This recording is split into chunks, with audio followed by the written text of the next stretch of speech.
제가 지난주에 영상을 못 올려서 죄송해요. 원래 일주일에 한 번씩 올리려고 굳게 마음을 먹었었는데 발가락 뼈가 글쎄 부러지는 거예요. 조금 몸이 안 좋아서 업로드가 늦어진 점 양해 부탁드립니다. 안녕하세요. 피부과 전문의 닥터 YT 박현정입니다. 오늘의 주제는 미백입니다. 이번 여름 유난히 덥지 않으셨나요? 정말 태양빛이 쨍쨍하고 강했던 것 같아요. 그래서 오늘은 이제 강력한 항산화제인 비타민C 화장품을 제대로 잘 고르는 기준에 대해서 말씀을 드릴 거고요. 두 번째는 피부가 이제 열 노화에 굉장히 취약하거든요. 얼굴의 온도를 놓치는 꿀팁. 기본적으로 그냥 간단하게 내가 그냥 어떤 제품을 살 때 성분이 너무나 많잖아요. 딱 알아볼 수 있게 그냥 간단한 중요한 포인트만 설명을 드려볼게요. 그래도 여러분들이 평소에 화장품을 사실 때 많은 도움이 되실 수 있을 것이라고 생각합니다. 첫 번째 이제 미백부터 설명을 드릴게요. 여러분들 정말 하얘지는 거에 모두들 관심이 많으시죠? 피부과 전문의로서 맑고 깨끗하고 투명한 피부 정말 저도 중요하다고 생각을 해요. 미백이 뭔지 먼저 간단하게 볼게요. 피부과에서 이야기하는 미백 화이트닝은 이제 본인이 얼굴에서 가장 하얀 부분이 있을 거예요. 내가 가지고 있는 피부톤 중에 가장 밝은 톤으로 한 톤, 두 톤 업그레이드 시키는 것이 바로 미백이라고 생각하시면 이해가 편하실 것 같습니다. 어쨌든 유전적으로 내가 하얘질 수 있는 데는 한계가 있습니다. 그 중에서 가장 밝은 톤으로 가자는 거죠. 그 톤으로 가기 위해서 열심히 노력하는 것이 모두 화이트닝이라고 하실 수가 있겠습니다. 왜 우리는 이렇게 미백에 신경을 쓸까요? 왜 미백을 해야 하는가에 대해서는 저는 이제 이렇게 말씀을 드리고 싶어요. 얼굴에 이제 색소는 없으면 없을수록 좋다 이렇게 생각을 하는데요. 그게 이제 뭐 예를 들면 어떤 질병처럼 아예 멜라닌 색소를 못 만들어내는 것이 좋다 이런 극단적인 의미는 아니고요. 질환적인 측면에서도 색소가 너무 과다해질 경우에는 예를 들면 검버섯 나아가서 뭐 피부암까지 유발을 할 수가 있고 색소를 만들어내는 그런 세포에서 유래하는 경우가 꽤 있거든요. 그래서 그런 부분에 있어서 미용뿐만이 아니라 어떤 피부 질환 측면에 있어서도 너무 과한 색소는 분명히 좋지가 않습니다. 그렇기 때문에 피부과 의사로서 사명감을 가지고 색소는 없으면 없을수록 좋아요 이렇게 말씀을 드리고 있습니다. 미백을 위한 피부과 시술 정말 많은데요. 오늘은 이제 홈케어에 비중을 두고 말씀드리고 있는 만큼 많은 분들이 쓰시고 하지만 많은 분들이 잘 모르고 계시는 화장품 비타민C에 대해서 본격적으로 말씀드려 볼게요. 푸석푸석하고 칙칙하고 건조한 피부에는 역시나 여러가지 먹는 항산화 제품 그리고 바르는 항산화 화장품이 생각이 나는데요. 정말 종류가 많아요. 진짜 종류가 많은데 앞서 말씀드렸다시피 제대로 화장품을 고르는 기준에 대해서 지금부터 본격적으로 말씀드리겠습니다. 비타민C는 왜 좋을까요? 비타민C는 정말 강력한 항산화제임이 틀림이 없는데 우리는 그것을 만들어낼 수가 없으니 그동안에는 식품으로 섭취를 해왔었어요. 최근에는 그렇게 좋은 비타민C를 화장품으로 바르기 시작했습니다. 사실 화장품으로서 비타민C의 역사도 또 생각해보면 얼마 안 됩니다. 그러면 비타민C는 어떻게 피부에 침투를 해서 어떤 효과가 있을지 자외선 조사 후에 발생하는 활성산소를 제거하고 그리고 일광화상이라고 하는데 우리가 쨍쨍 내리쬐는 자외선에 피부가 이렇게 타게 되면 새빨개지잖아요. 그런 이제 붉은 홍반의 생성을 억제하는 효과도 있고요. 피부에 심지어 콜라겐을 합성하는 데도 관여를 해요. 그래서 이제 탄력을 증진시키기도 하고 피부 장벽이 좀 튼튼해져요. 외부로부터 이제 우리를 보호해주는 이런 장벽 기능이 강화가 되고 많이 들어보셨을 거예요. 요즘에는 정말 유명한 티로시나제라는 효소를 억제를 해서 미백 효과를 줍니다. 이렇게 좋은 비타민C 정말 안 바르면 손해입니다. 비타민C 고르는 기준이 뭘까요? 지금부터 제가 말씀드리는 세 가지를 꼭 기억해 주세요. 화장품을 고르는데 명확한 기준이 생기기 때문에 훨씬 수월하실 거예요. 전성분을 보았을 때 이것이 정말 순수한 비타민C인가? 순수한 비타민C는 영어로 L-아스코르빅 액시드라고 되어 있어요. 이러한 순수한 비타민C인 L-아스코르빅산이 적어도 10에서 20% 정도까지가 함유가 되어 있는 고순도, 고농도의 제품인지 왜냐하면 20%가 넘어가면 오히려 이제 항산화 효과가 떨어진다고 되어 있고 10%는 되어야 제대로 된 항산화 기능이 있다고 되어 있습니다. 그래서 순수 비타민C가 10에서 20% 함유된 제품인지 기억해 주시고요. 그리고 pH도 봐야 돼요. 여러분들도 이제 약산성이라는 단어에 굉장히 좀 친숙해져 있으실 텐데요.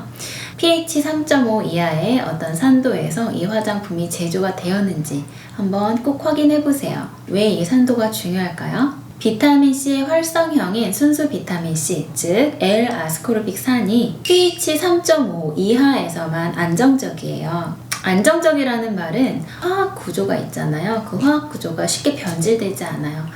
안정적인 화합물로서 이제 있을 수 있는 산도가 pH 3.5 이하다라는 것이고요. 그 정도의 산도가 되어야지 피부를 투과할 수가 있습니다. 사실 우리 피부는 장벽이에요. 흡수하는 기관이 아니라 방어하는 기관임은 이제 많이 알고 계실 거예요.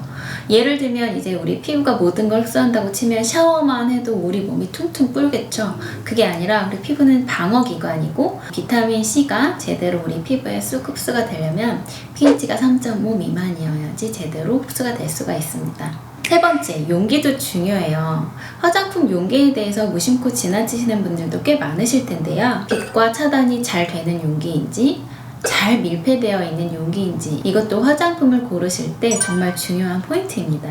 왜냐하면 순수한 비타민C는 빛에 굉장히 민감하고 공기에도 굉장히 민감해요.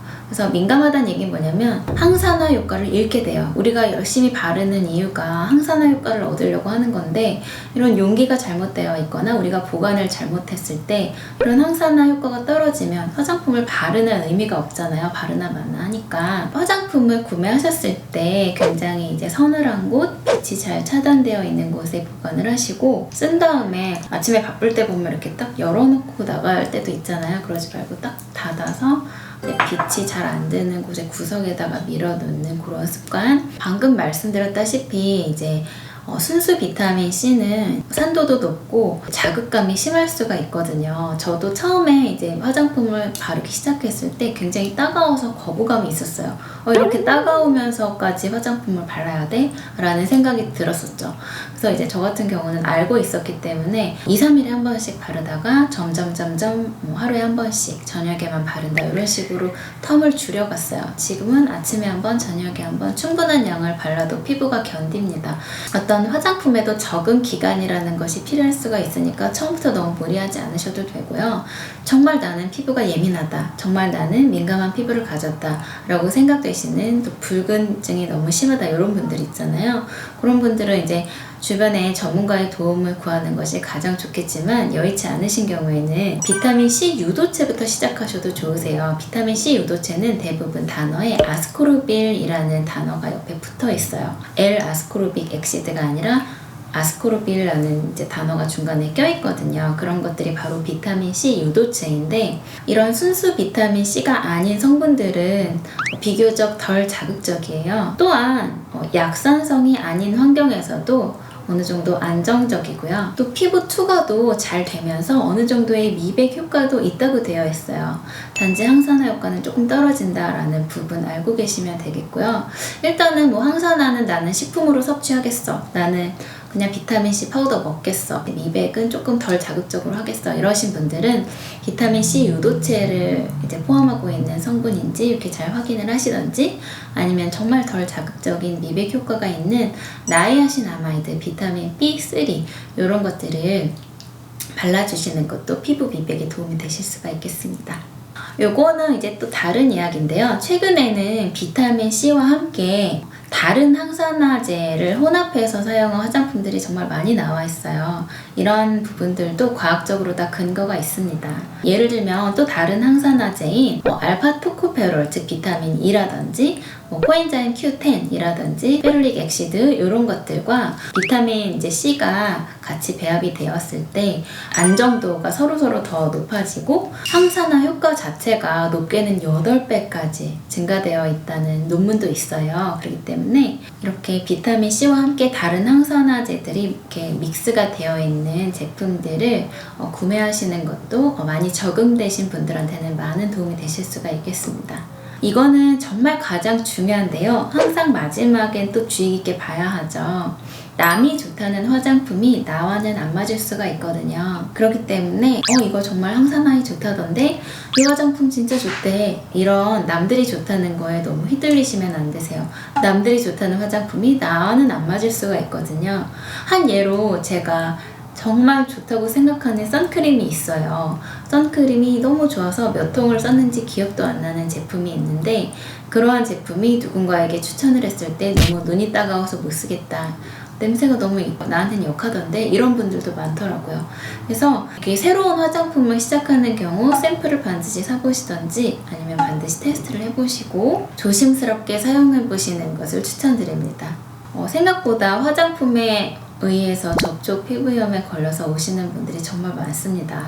지금까지 이제 미백 기능성 화장품인 비타민C를 잘 고르는 방법 3가지에 대해서 말씀을 드렸죠. 첫 번째, 고순도, 고농도의 비타민C가 포함된 제품인지, 고순도라 함은 L-아스코르빅산, 즉 순수 비타민C가 10에서 20% 정도 포함되어 있는지, 두 번째는 적절한 산도, 즉 pH 3.5 이하의 산도에서 제조된 화장품인지, 세 번째, 적절히 밀폐 용기에 담겨져 있는지. 이렇게 미백 화장품인 비타민C를 잘 고르셨다면 이제 쿨링도 참 중요해요. 열 노화, 이제 따로 빼서 말씀드려도 정말 내용이 방대한 바로 피부 열 노화인데요. 우리가 얼굴에다가 이제 여름에 미니 선풍기를 막 이렇게 대고 다니시는 분들 많으시잖아요. 이게 사실은 이제 즉각적으로 땀을 식혀주니까 좋을 수는 있는데, 사실은 저는 굉장히 안 좋은 방법이라고 생각을 해요. 너무 건조해지거든요. 피부는 건조해지는 순간 주름이 생기고, 피부는 건조해지는 순간 여드름이 더 심해지고 더 예민해지세요. 그래서 미니 선풍기는 정말 이제 추천드리진 않는데, 많은 분들이 또 외출 시에 쉽게 할 수 있는 쿨링 방법이 이제 여의치 않으시다는 것도 저도 잘 알고 있어서, 하지만 이제 그럼에도 불구하고 저는 이제 물티슈라든지 작은 면 수건을 가지고 다니시면서 찬물에 적셔서 이렇게 뒷목, 목, 이렇게 이마 이런 데를 좀 쿨링 시켜주시라고 이제 안내를 드리고 있습니다. 근데 이것도 많이 도움이 돼요. 이거 이제 오늘 제가 잠깐 설명드리려고 앞에 챙겨왔는데, 이게 뭐냐면 이제 저희 피부과에서 많이 쓰고 있는 아이스 롤러거든요. 어디에서나 되게 쉽게 구매를 할 수가 있어요. 특정 제품을 저는 선호를 하지는 않는데 쉽게 구할 수 있는 아이스 페이스 롤러고요. 요거를 이제 목에다가 살짝만 이렇게 대줘도 진짜 시원하거든요. 얼마나 시원한지 몰라요. 근데 왜 이렇게 목에다가 해줄까요? 우리 얼굴로 가는 굉장히 큰 혈관 중에 경동맥이라고 있어요. 얼굴에 이제 모든 혈관이 여기를 대부분 이제 통과를 해서 지나가는데, 여기를 이렇게 쿨링을 해주면 얼굴의 온도가 정말 확 내려가요. 얼굴의 온도가 높으면 뭐가 안 좋을까요? 피부 열노화에 대해서도 많이 들어보셨을 거예요. 피부의 온도가 높아지면 피부 노화가 촉진되는데, 왜 그러냐면 이제 콜라겐이 파괴가 되고 변성이 돼요. 그래서 탄력이 떨어지고 주름이 생기고 처지는데, 열이 오르면 피지 분비도 늘어나서 모공이 넓어지고 또 이런 기전도 있는데, 어쨌든 피부에 열이 너무 이렇게 열감이 많으면 좋진 않아요. 그래서 이런 제품이 만약에 이제 구비하기 귀찮고 가지고 다니기 힘드시다 하시면은 이제 아까 말씀드렸다시피 작은 이런 방수 가방에 이런 수건을 이렇게 가지고 다니시면서 찬물에 적셔서 사용하시거나, 또 그도 귀찮다 하시면 물티슈 하나 구비하셔서 너무 더울 때 이렇게 좀 목에다가 대주시면 얼굴에 피부 열을 떨어뜨리는데 많은 도움이 되실 것입니다. 다양한 미백 화장품 제품들과 다양한 페이스 쿨링 방법이 있어요. 그런데 페이스 쿨링은 얼굴이 확 달아올랐을 때 그때 하는 것이 가장 중요하고요.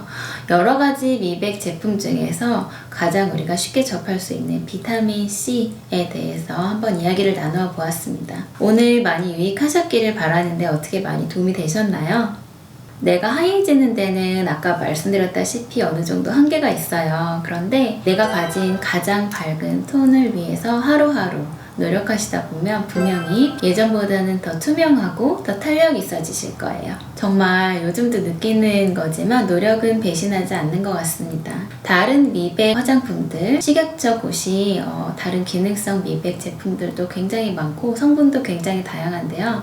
우리가 그것을 다 하나하나 알 수는 없지만 그 중에서도 우리가 가장 흔하고 가장 많이 접할 수 있는 비타민C에 대해서 화장품을 제대로 고를 수 있는 좋은 기준이 있다면 어떨까 싶어서 이번 영상을 제작해봤습니다. 벌써 8월도 이제 정말 다 가고 있어서 가을이 오는 느낌이 들어요. 비도 간간히 오고 가끔 또 서늘하더라고요. 가을을 맞아서 또 건강하고 또 행복한 일 많으셨으면 좋겠습니다. 다음에도 전문적인 피부 지식과 유용한 홈케어 꿀팁으로 여러분들께 인사드리도록 하겠습니다. 지금까지 여러분의 피부 지식 피부과 전문의 닥터 화이트 박현정이었습니다.